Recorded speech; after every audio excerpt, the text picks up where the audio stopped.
சிவன் திரிபுரத்தை அழிக்க மேருமலையை வில்லாக பயன்படுத்திய போது அதிலிருந்து சிதறிய ஒரு பகுதி தான் சிவன்மலை அப்படின்னு சொல்கிறாங்க. இந்த சிவன்மலை அப்படின்னு பார்த்தீங்கன்னா முருகப்பெருமான் குடிக்கொண்டிருக்கக்கூடிய ஒரு அற்புதமான கோவில்ங்க. அதாவது 6 படைகளில் இல்லாத ஒரு தனி சிறப்பை பெற்ற கோவில் அப்படின்னு சொல்லலாம்.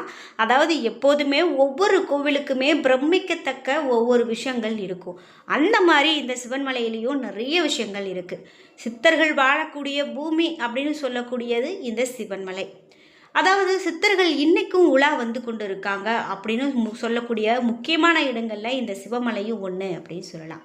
திருப்பூர் மாவட்டத்தில் காங்கயத்துக்கு அருகில் இருக்கக்கூடிய இந்த சிவன் மலையில் இந்த சுப்பிரமணியர் ஆலயம் அமைஞ்சிருக்கு. நீங்கள் இந்த கோவிலுக்கு போயிருக்கீங்க அப்படின்னா மறக்காம உங்களுடைய கருத்துக்களை கமெண்ட் பாக்ஸில் பதிவிடுங்க. முக்கியமாக இந்த கோவிலில் ஒரு பெரும் சிறப்பு இருக்குது. நிறைய ஆச்சரியங்கள் இருக்குங்க. குறிப்பிட்டு சிவன்மலை மீது இருக்கக்கூடிய கோவிலுக்கு நாம் போகணும் அப்படின்னா 496 படிகள் ஏறி மலைப்பாதையை கடந்து தான் நாம் போகணும். அப்படிப்பட்ட இந்த முருகப்பெருமானின் சிறப்பு பெற்ற இந்த கோவில் பற்றிய இன்னும் ஆச்சரியமான நிறைய தகவல்களை தெரிஞ்சுக்க போகிறோம். வீடியோ கண்டிப்பாக உங்களுக்கு பயனுள்ளதாக இருக்கும்.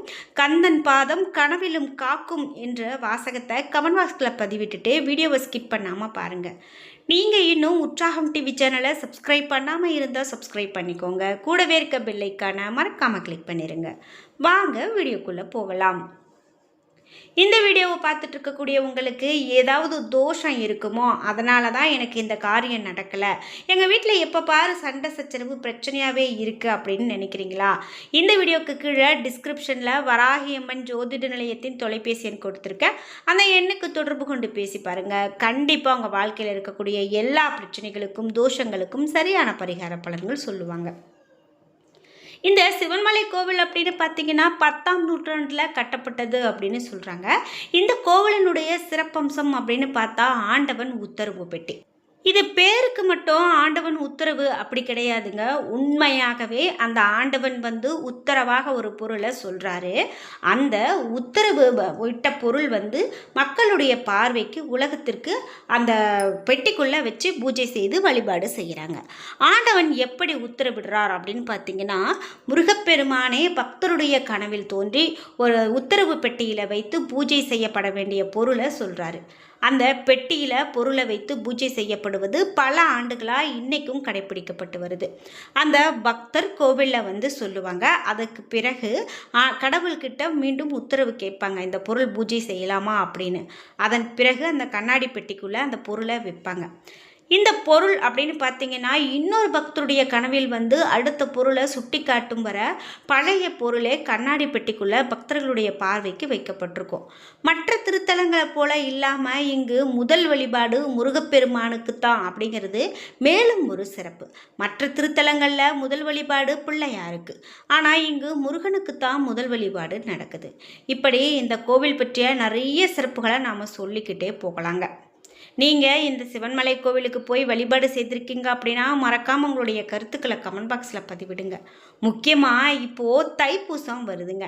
இந்த தைப்பூசத்தில் சிவன்மலை கோவிலில் ரொம்ப சிறப்பாக தைப்பூச திருவிழா நடக்கும். உங்களால் முடிந்த வரைக்கும் போய் கண்டுகளிங்க. இங்கே இருக்கக்கூடிய நவகிரகங்கள் எல்லாமே சூரிய பகவானை பார்த்து நிற்கக்கூடியதாக இருக்கும். அணையாத தீபம் ஒன்றும் எப்போதுமே எரிந்து கொண்டே இருக்கும்.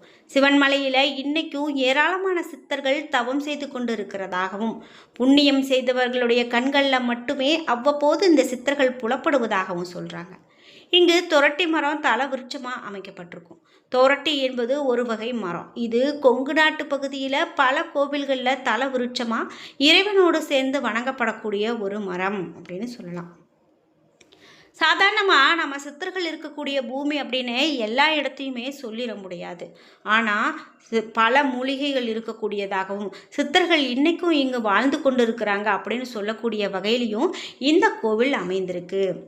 இது வறண்ட நிலப்பகுதியில் பாலைவன பகுதியில் வளரக்கூடிய இந்த துரட்டி மரம் இந்த கோவிலில் தலவிருட்சமாக இருக்குது. முட்கள் நிறைந்த மரமாக இருக்குங்க. இதனுடைய இலைகள்லையும் முட்கள் உண்டு. அதே போல் பழங்களும் முட்கள் சூழ்ந்து இனிப்பும் கசப்பும் சேர்ந்து இருக்கிற போல் இருக்கும். அதே போல் சிவகங்கை மாவட்டத்தில் இருக்கக்கூடிய கொளிங்குன்றம் கொடுங்கநாதர் கோவில் இங்கே கோயம்புத்தூர் மாவட்டம் புதூர்கோட்டை அருள்மிகு தண்டுமாரியம்மன் கோவில், அதே போல் கோட்டைக்கரை அம்மன் கோவில் ஆகிய இடங்களில் இந்த துரட்டி மரமே தல விருட்சமாக இருக்கிறதையும் நம்மளால் பார்க்க முடியும். அப்படி மிகவும் சிறப்பாக அமைக்கப்பட்ட இந்த கோவில் அப்படின்னு பார்த்தீங்கன்னா, ரொம்ப நம்ம வழிபட வேண்டிய முக்கியமான கோவில்களில் இந்த சிவன்மலை கோவிலும் ஒன்று அப்படின்னு சொல்லலாம். இந்த மலைக்கோவிலில் அருணகிரிநாதரால் பாடப்பெற்ற சுப்பிரமணியர் கோவில் இருக்குது. இங்கே இருக்கக்கூடிய இந்த கட்டளை பெட்டி அப்படின்னு, அதாவது ஆண்டவன் உத்தரவு பெட்டி அப்படின்னு பார்த்தீங்கன்னா, ஒவ்வொரு முறை வைக்கப்படும் போதும் இந்த சமுதாயத்தில் மிகப்பெரும் மாற்றத்தை ஏற்பட போகிறது அப்படின்னு சொல்லுவாங்க. அப்படி நூற்றுக்கணக்கான பொருட்கள் அந்த ஆண்டவன் உத்தரவு பெட்டியில் வச்சுருக்காங்க. அப்படி சமீபத்தில் வைக்கப்பட்ட பொருள் தாங்க கடல் நீர். இந்த கடல் நீர் அப்படின்னு பார்த்தீங்கன்னா ஒரு மண் கலசத்தில் வச்சுருக்காங்க. இந்த கடல் நீரானது வைக்கிறதால இந்த 2025ஆம் ஆண்டு இறுதியில் அக்டோபர் மாதத்தில் தான் வச்சாங்க. இந்த 2 மாதத்துக்குள்ளே ஏதாவது ஒரு அசம்பாவிதம் நடக்குமோ, இயற்கை சீற்றம் நடக்குமோ அப்படின்னு பார்த்தாங்க. ஆனால் எதுவும் இல்லை. அதாவது மண் கலசத்தில் வைக்கப்பட்டிருக்கிறது சுபமான ஒரு பலன் அப்படின்னு சொன்னாங்க. இதே போல் இந்த ஆண்டவன் உத்தரவு பெட்டியில் ஏராளமான பொருட்கள் வச்சுருக்காங்க. மஞ்சள் வச்சு பூஜை செய்த போது மஞ்சள் விலை உயர்வு ஏற்பட்டது அப்படின்னும், மிதிவண்டி வச்சு பூஜை செஞ்சுருக்காங்க, அப்போது அதனுடைய உபயோகம் குறைஞ்சி போயிருக்கு. தண்ணீர் வச்சு பூஜை செஞ்ச போது சுனாமி ஏற்பட்டிருக்கு அப்படின்லாம் நிறைய விஷயங்கள் இதற்கு உதாரணமாக சொல்லலாம். குறிப்பாக இந்த கோவில் அப்படின்னு பார்த்தீங்கன்னா, நாம் இந்த திருக்கோவிலில் கந்த சஷ்டி விழா, தைப்பூச தேர் விழா ஆகியவெல்லாம் ரொம்ப சிறப்பாக நடக்கும். இங்கே இருக்கும்போது முருகப்பெருமான் அடிவாரத்தில் அருள்மிகு நஞ்சுண்டேஸ்வரர் திருக்கோவில் எழுந்தருளி பக்தர்களுக்கு காட்சி தருவார். இந்த வகையான அனைத்து சிறப்பு வாய்ந்த தலமாகவும் இந்த பக்தர்களால் போற்றப்படக்கூடிய கோவில் தாங்க இந்த சிவன்மலை கோயில். திருமணமாகாதவங்களுக்கு திருமண தடை நீக்கி திருமண பாக்கியம் பெறவும், புத்திர பாக்கியம் பெறவும், தொழில் வளம் பெறவும், விவசாய வளம் பெறவும், நோய் தீரவும் மற்றும் மனதில் அற்புதமான அதிசய நடன நாடக விசேஷங்கள் உருவாகக்கூடிய ஒரு இடமா இது இருக்குது அப்படின்னு சொல்லலாம். கடல் மட்டத்தில் இருந்து 400 அடி உயரத்தில் இருக்கக்கூடியது தாங்க இந்த கோவில். இந்த கோவிலுக்கு வாகனங்கள் செல்லக்கூடிய ஒரு வசதியும் செய்யப்பட்டிருக்கு. குறிப்பிட்ட இந்த கோவில் ரொம்ப பழமையானது. சிவமும் கந்தமும் வேறல்ல அப்படின்னு உணர்த்தவே இந்த மலை சிவமலை அப்படின்னு பெயர் வந்ததாகவும் சொல்லுவாங்க. மூர்த்தி, தலம், தீர்த்தம், இது போல் உத்தரவு, காரண பொருள் அப்படின்னு பல்வேறு சிறப்புகள் பொருந்தியது தான் இந்த சிவமலை புராண சிறப்பும் வரலாறும். இந்த மலையானது சிவபெருமான் இமயமலையை வில்லாக வளைத்து அசுரர்களை அழிக்க முற்பட்ட போது அதிலிருந்து சிதறி விழுந்த ஒரு துண்டே இந்த சிவமலை எனவும், ஸ்ரீ ஆஞ்சநேயர் சஞ்சீவி பர்வதத்தை எடுத்து செல்லும் போது அதிலிருந்து உதிர்ந்த ஒரு மூலிகைகள் விழுந்து நிறைந்த மாமலை என்றும் இந்த மலை போற்றப்படுது. இந்த மலையானது முதல் யுகத்தில் பொன்மலையாகவும், 2ஆம் யுகத்தில் வெள்ளிமலையாகவும், 3வது யுகத்தில் செம்பு மலையாகவும், கலியுகத்தில் கல்மலையாகவும் ஆனதால அதன்படி மாறுவதால் காமரூப ஜோதிகிரி அப்படின்னு ஆன்றோர் அழைக்கிறாங்க. இந்த மலையில் உமையம்மை தவம் புரிந்து வந்ததால சக்தி சிவமலை அப்படின்னு சொல்றாங்க. பல்வேறு பெயர்களில் இப்படி வழங்கப்படுது இந்த கோவில் அப்படின்னு சொல்லலாம். இந்த மலைக்கு பின்புறம் 4 கிலோமீட்டர் தொலைவில் பட்டாளியூர் அப்படின்னு சொல்லக்கூடிய ஒரு தலம் இருக்கு. இந்த தலத்தில் இருக்கக்கூடிய சிவபெருமானின் புதல்வரே மூலஸ்தானத்தில் ஸ்ரீ சிவாசலபதி அப்படின்னு சொல்லக்கூடிய திருநாமத்தோடு இங்கு இருக்காங்க அப்படின்னு சொல்லலாம். இது மட்டும் இல்லாமல் குறிப்பிட்ட இந்த கோவிலை பற்றி நாம் இன்னும் நிறைய தகவல்களை சொல்லிக்கிட்டே போகலாம். கிழக்கு நோக்கி இருக்கக்கூடிய திருநள்ளாரை போன்று இங்கு தனி சன்னதியை சனி பகவான் பெற்றிருக்கிறாரு அப்படின்னு சொல்லலாம். வெளிப்புறம் கார்த்திகை தீப திருநாளில் தீபம் ஏற்றப்படக்கூடிய தீபஸ்தம்பம் இருக்கக்கூடியதையும் பார்க்க முடியும்.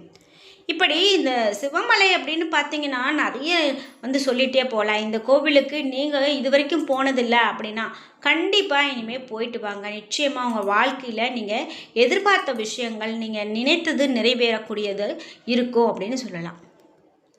என்ன நண்பர்களே, இன்னைக்கு வீடியோவில் சிவன்மலை பற்றிய நம்ம நிறைய தகவல்களை தெரிஞ்சுக்கிட்டோம். இந்த வீடியோ கண்டிப்பாக உங்களுக்கு ரொம்ப பயனுள்ளதாகவும் பிடித்ததாகவும் இருந்திருக்கும். வீடியோ உங்களுக்கு பிடிச்சிருந்தா லைக் பண்ணுங்கள், ஷேர் பண்ணுங்கள், கமெண்ட் பண்ணுங்கள். நீங்கள் இன்னும் உற்சாகம் டிவி சேனலை சப்ஸ்கிரைப் பண்ணாமல் இருந்தால் சப்ஸ்கிரைப் பண்ணிக்கோங்க. கூடவே இருக்க பெல்லைக்கான மறக்காமல் கிளிக் பண்ணிடுங்க. அப்போ தான் நாங்கள் போடுற இது போன்ற பயனுள்ள ஒவ்வொரு வீடியோவும் உடனுக்குடன் உங்களுக்கு நோட்டிஃபிகேஷனாக வந்து சேரும். நன்றி வியூவர்ஸ்.